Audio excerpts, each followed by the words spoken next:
Welcome to FranCoach's Franchising 101 podcast series. Here we talk about all things franchising. What is it all about? Is it for you? How do you find the best one to own? And so much more. Now your host, Tim Parmeter. Hello, everyone, and thanks for tuning in to the latest edition of FranCoach's Franchising 101 series. I am Tim Parmeter, founder and CEO of FranCoach, and your Franchising 101 host. Today, we are going to have a very in-depth conversation about what is essentially the final step in the journey to become a franchise owner. You're going to hear the terms Discovery Day or Meet the Team Day. They're somewhat interchangeable depending on the franchises. We want to talk a lot about this, and to help us learn more about this from both sides of the equation, we've brought in one of our franchise partners to talk about this big day from the franchisor perspective as well. But before we get to that, let's give you a quick reminder of who we are.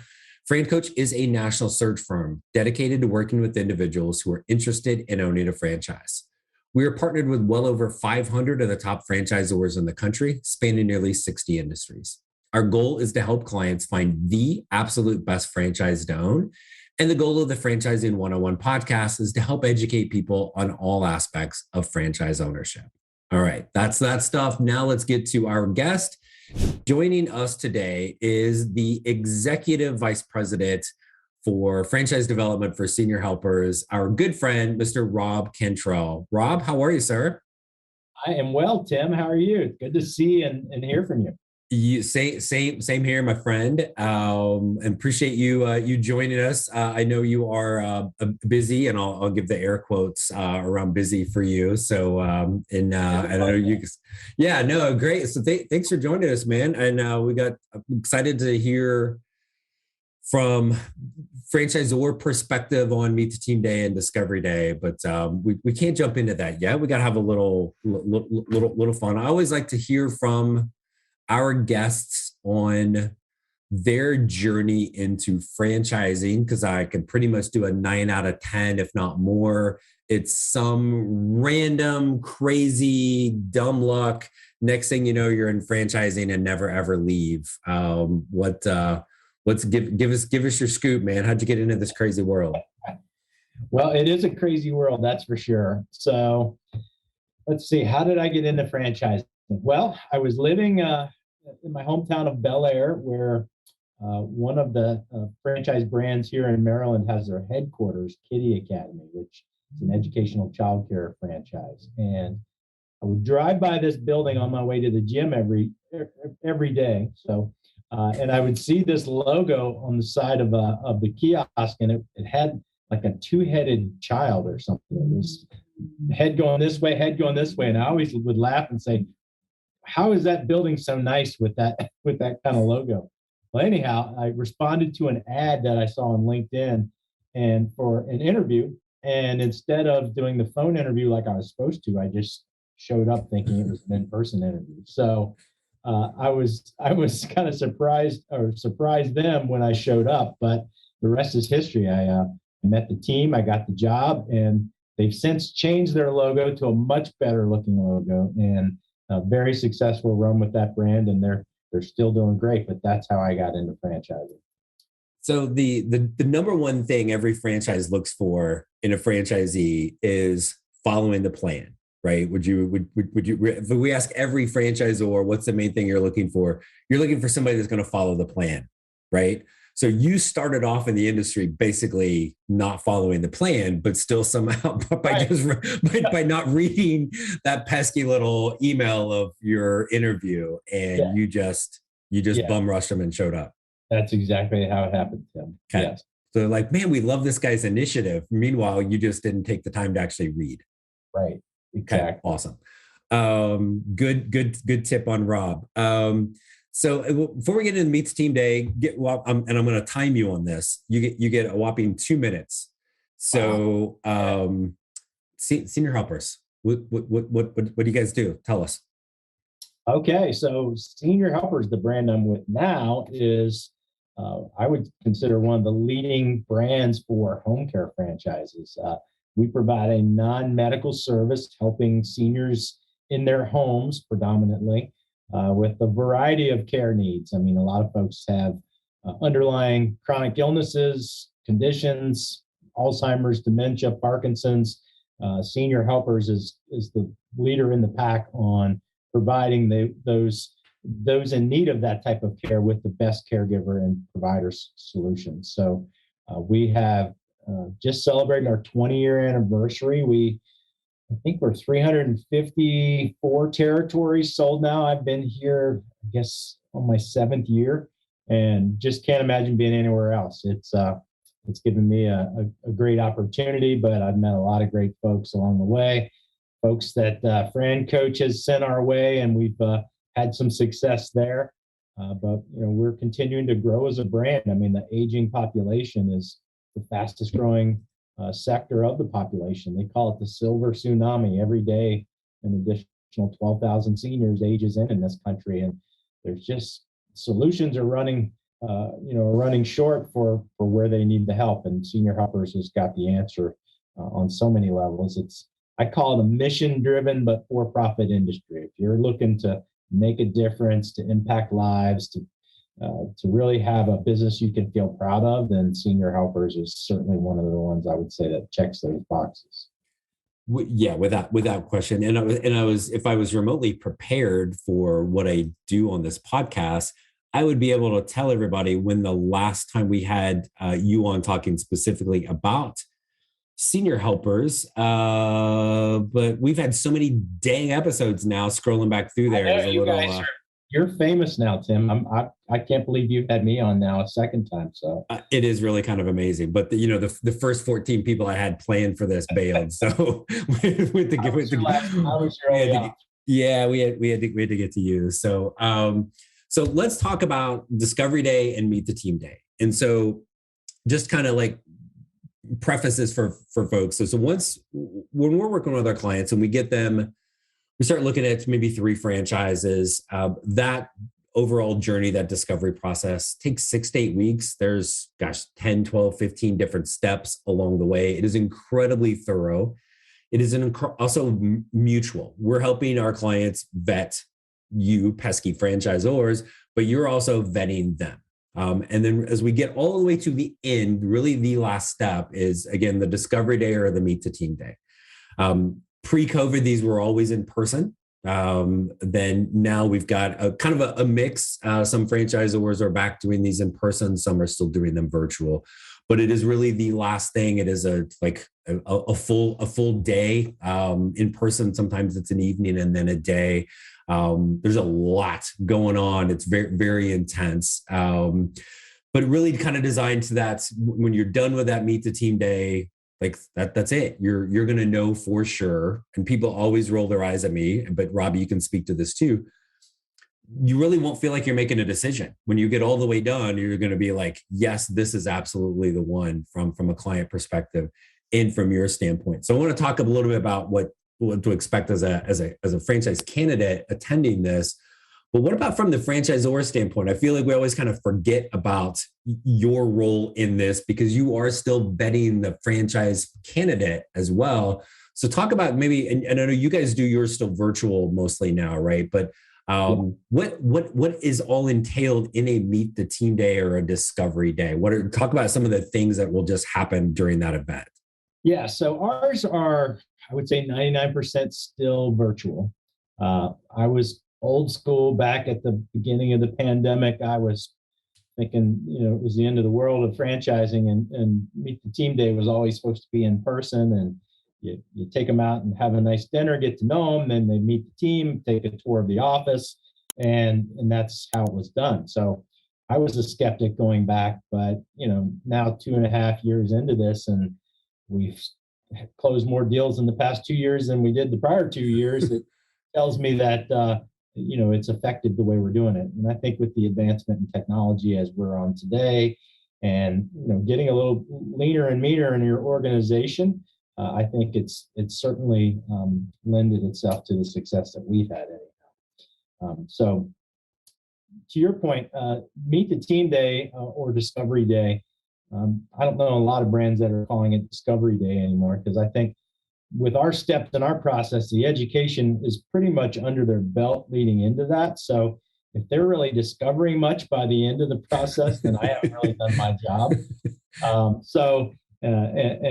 We could have called it confirmation or affirmation. It depends on what word you want to choose. But Meet the Team Day, we felt was more appropriate to really what we're doing, because that's when the leadership of our team gets to meet this candidate that I've built this relationship with, and we're pretty friendly at this point. I've asked questions, and we've probably been on countless phone calls. And if we're working with one of your candidates, we might have all three been on phone calls. But the rest of our executive team, who all has a vote and weighs in on the candidates that I bring forth, they haven't had an opportunity. So it's really important for our team to get to know the candidate during that day, and that's where I think the candidates sometimes can fall short, or sometimes they can really shine and show how great they are. Yeah, and so as people kind of understand this, like when we're getting there, and you've gone through all these conversations with somebody like Rob in their position, and not that we don't trust Rob, but you're hearing everything really from him, right? You've had some validation calls with owners, maybe usually 2 or 3 of those to kind of check and balance piece of that. But if you've had a couple conversations, say with Rob about senior helpers, and it's what about the marketing, right? Hey, we kind of need customers if I'm going to be a franchise owner of senior helpers. And you've heard about all the things, but now Meet the Team Day, here comes the entire marketing team, right? And everybody that you're there, and it kind of takes everything really, I think it feels like it takes everything to another level, right? I mean, right. It's if we were a food brand, right? They're not giving you the recipe for how to, make the secret sauce, but you're all of a sudden you're over, like, I think borderline overwhelmed with how many people and how many steps go into this. So it's, and in fact, your role really for people in kind of Rob's front facing position, you don't do a whole bunch at the Meet the Team Day. It's really connecting you with, again, thus the name, everybody else within the team. So it's really kind of those different kind of categories of your business and all those things that are going to support the franchise, being able to meet all of those folks, correct? Yeah, I'm pretty much the greeter and the guy who introduces the next series of meetings as the day goes through. And then I'm on at the end of the Meet the Team Day, and we kind of recap and review, the results of the day. But you're the Walmart greeter, basically. I am the Walmart greeter when they get started. It's a perfect role for you. Yes, exactly. That might be my retirement role too. Very cool. What are some things that you're looking for in a candidate, right? And I think both sides, and correct me if I'm wrong on this, and this is kind of hard to quantify, but you'll hear this a lot. You should be kind of 90% there as a potential franchisee, right? Like, you're not trying to learn 50 million things. You're really just trying to kind of get that last little sense of this. And same thing from your side. But what are some key elements that you're looking for in a candidate on that day? So before I get to that, I do want to comment on what you were saying about the candidate being 90% there, and also wanting to hear from others on the team, not just me.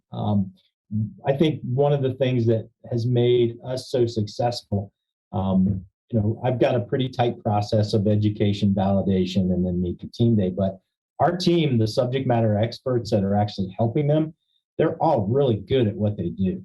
And although I go through a fairly comprehensive overview of what to expect from each department, having the individuals responsible for their role kind of going through that, and for the candidate to kind of see that passion for what they do, I think really helps sell our brand and just seal the deal for folks.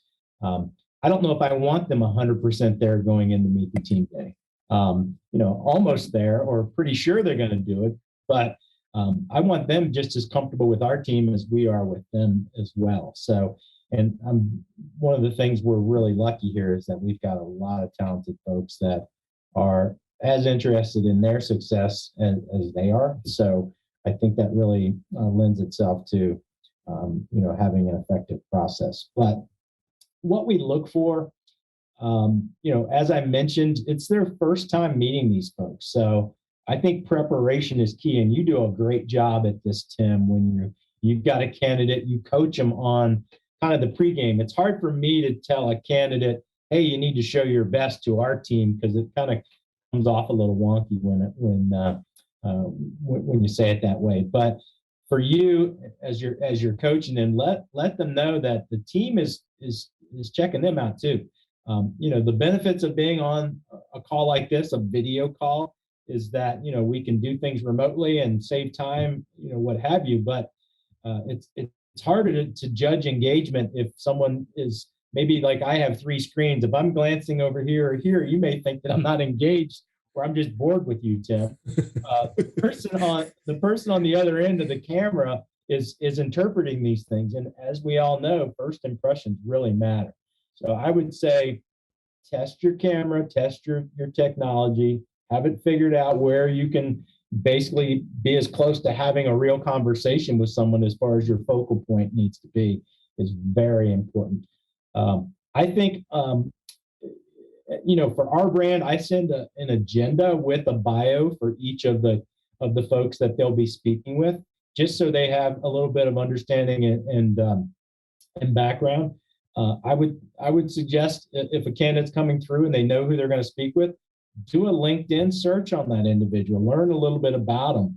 This is going to be the folks, franchising is like a marriage. You're going to be living with these folks for a long time. Hopefully you want to know kind of a little bit about them. So I think add some personal touch from that aspect. You're going to hear, questions, how long have you been with the company, or tell me why, you chose senior helpers, and you'll hear some great stories from folks. And that also gives candidates a sense of culture. So I would say have something to make a personal connection, definitely show engagement and interest, and then specific questions for each of the folks you're going to speak with. Definitely have some well thought out questions going into that. Yeah, and I think that you talked about this, that connectivity that you have, and really on both sides. But I mean, we tell our clients as they're going through this, don't discount the fact that you are able to connect with the people within the franchise, because they're your go-to. You want to feel like you can trust them. They have your back. You want to look around, whether it's virtual or in person. Do I feel like I'm in the right room?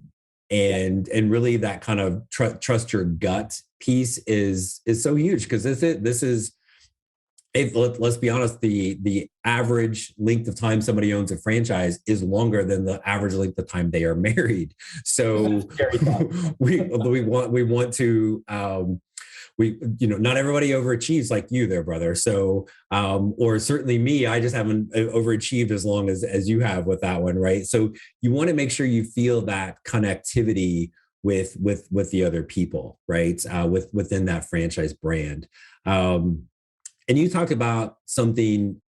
No, I know for you guys, a lot of yours are one-on-one. There are times where these meet the team days, there might be 3, 4, 5 other candidates that are there as well with that dynamic. Being able to ask questions. I always say there's a difference between asking questions and questioning. Right. Right. Hey, Rob, why'd you wear that gray shirt today? Or like, why are you wearing that? Are you crazy? Yeah. Right. That tone, because especially your people within the organization that are helping, they're going to be that really frontline training, support, operations, all those things. That's like nails on the chalkboard when it's why are what the heck are you doing that for? Talk a little bit about the importance of asking the question, because again, what are we looking for you guys? Like, is this person going to follow the plan or not? Right? Is really key. Yeah. And I think that's a great point, Tim. If you've got someone that, I think having questioning a system or a company is important. You need to do your due diligence. But if you're going into a meet the team day through the lens of a skeptic, and you're asking a question like you just said in that way, it's going to put the presenter kind of on the heels, like, almost not defensively, but it's going to make them a little insecure about, why you're really asking those types of questions. Should this have been part of your due diligence when you did validation or gone through the process? That's certainly, people, you get a lot more with honey, they say, when it comes to, and any service related company, we consider our franchise support center a service center for our franchisees. You're going to get much better service if you know how to treat the folks that are giving you that support and approach them the right way. Nobody wants to feel as though they're being questioned in a negative way. But certainly, I think if you've got questions, if there's any hot buttons, you and I should have figured that out before they even got to meet the team day. If there are objections, it's our job in the development process to exhaust every last objection or question or uncertainty, insecurity. We need to have all that figured out, because it's really not the place to figure that out on the meet the team day. Yeah. That's why one of the reasons we don't, our brand, we do them one-on-one. We're not and other brands that do it other ways, I don't, that works for them. But for us, it's such a personal thing. When we're going to commit to a franchisee, we're all in, and we want to get to know you individually. It's hard to do that with 3 or 4 others in a day. Yeah. And I just, you can't hide when it's I was gonna say one-on-one, it's like 10-on-1, right? With that. So yeah, no, and we don't want anybody, like, you should be coming to the table asking some questions and things that you want to learn or want more clarity on, or people will ask me sometimes, like, well, what questions should I have, like, at Meet the Team Day? I'm like, well, what questions do you have, right? And some of it just comes up naturally because you're getting into like next level stuff, right? It's somebody's talking about marketing or operations or the software systems, whatever. And all of a sudden they've talked about a next level thing that you didn't know. That might prompt something. Hey, tell me more about that. Or hey, give me a little more color, a little more clarity on it. Really that conversational dialogue. I always, my cheesy analogy, it's like dating, right? It's like, if you're on a date and you're halfway through dinner and you're like, whew, I really hope my phone rings with an emergency, right? How do I get out of this? Because I got nothing else to talk about. We're in the wrong spot. But if all of a sudden it's been a great conversation and back and forth, then again, you're in the right room. You're in the right place, right? Yeah. So, what's and the yours are now virtual, right? But the ones that are back in person, one of the big, I think, very cool features of this is, you mentioned this, like, hey, usually there's a dinner the night before, right? And get a little bit more relaxed, a little bit more social, which is cool for the ones that still get to do that. I know you mentioned you really enjoyed that as well. There is one little dynamic I always warn people of. There's this thing called alcohol. And so I'm sure you and I can spend the next hour talking about stories of, I don't know how to better say this, somebody being a dumbass, acting like they're at a college party, and we get #MeToo moments. Yeah. If you drink, have a couple of drinks. Like, this should be common sense, but don't be an idiot. Yeah. Don't go on the menu and look at that, where it says market price, or you get lobster tails and filet, which it depends on where you're going for the dinner. You'll see it. That says a lot about a person too. If that's kind of where their instinct is going right away.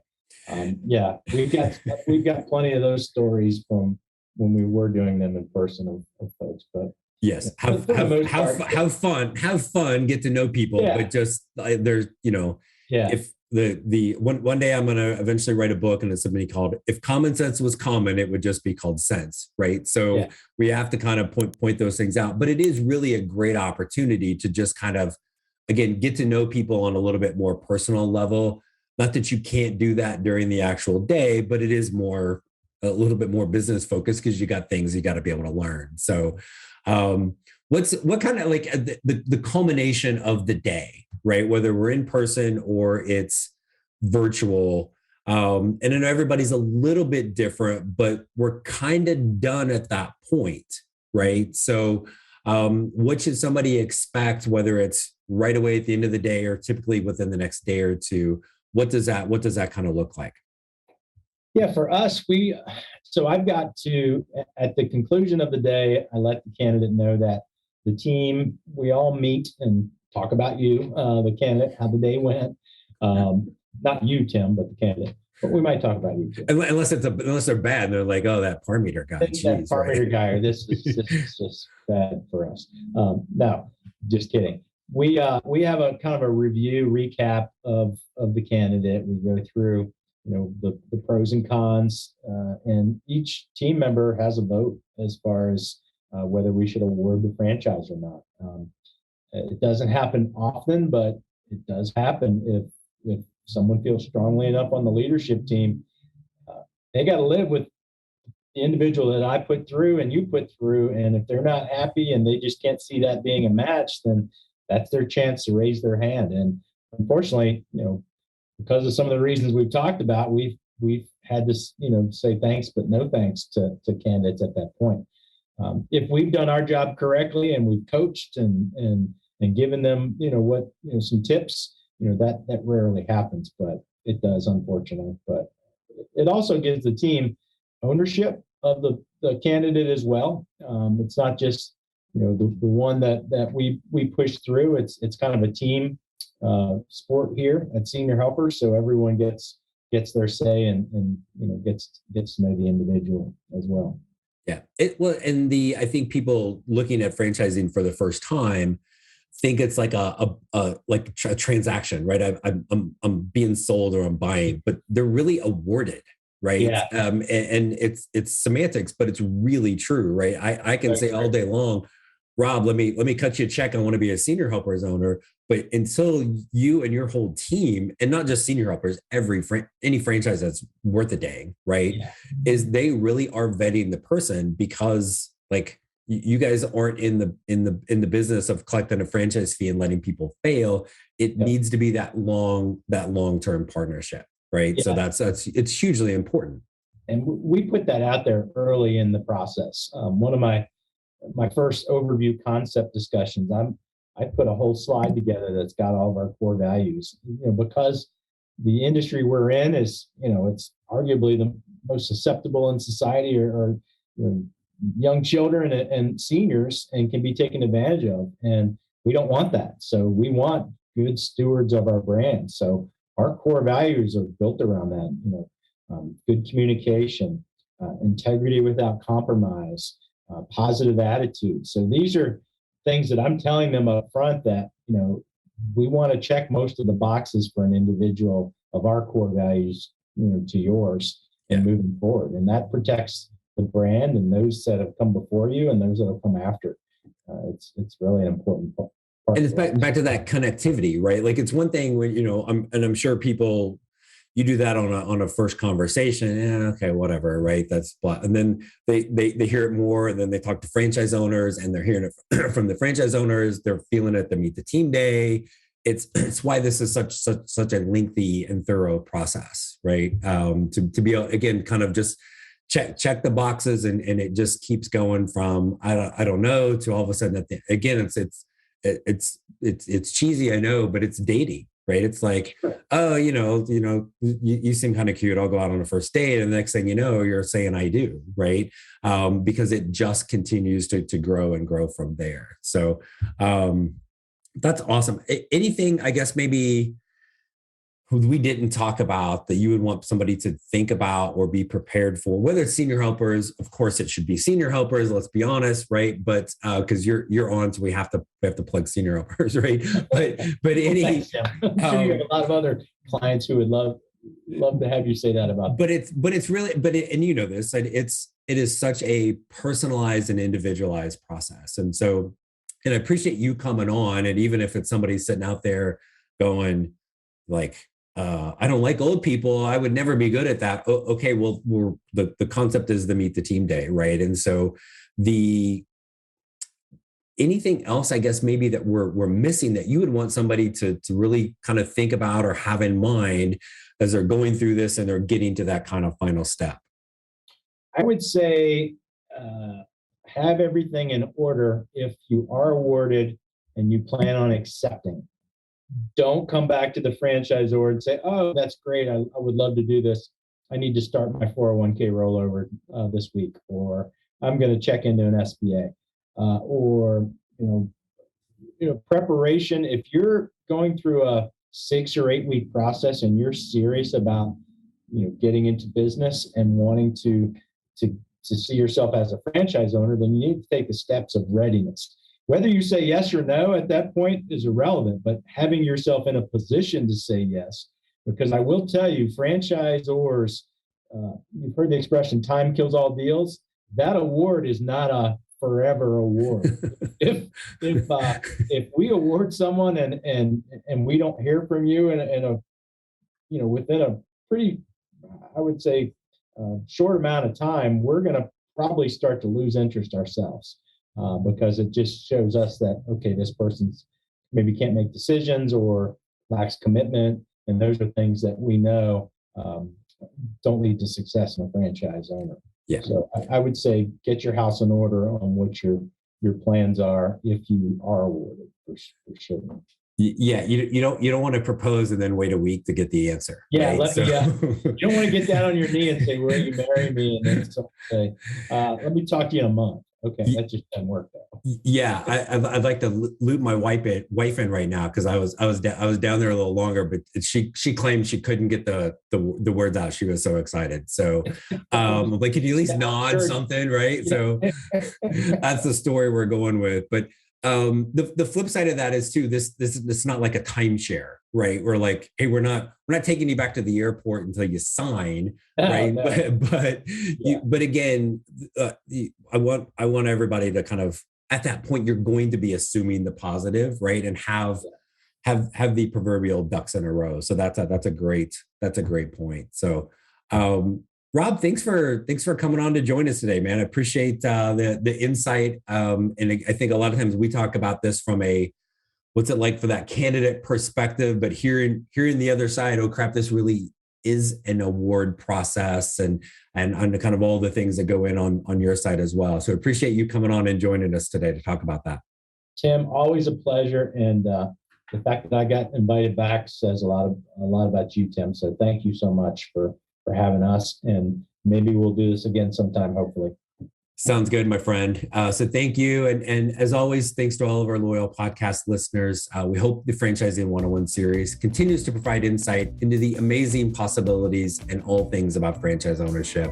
You can find us online, franchising101podcast.net, francoach.net. If you'd like to learn more about becoming a franchise owner and maybe eventually getting to meet the team day yourself, send us a message. There's never any fee for our service. So let's get that first call set up and maybe help you create your better tomorrow. Thanks everybody for joining us, and we look forward to talking with you soon. Thanks for listening to FranCoach's Franchising 101 podcast, where our ultimate goal is to help educate you on all things franchising so you can create your better tomorrow.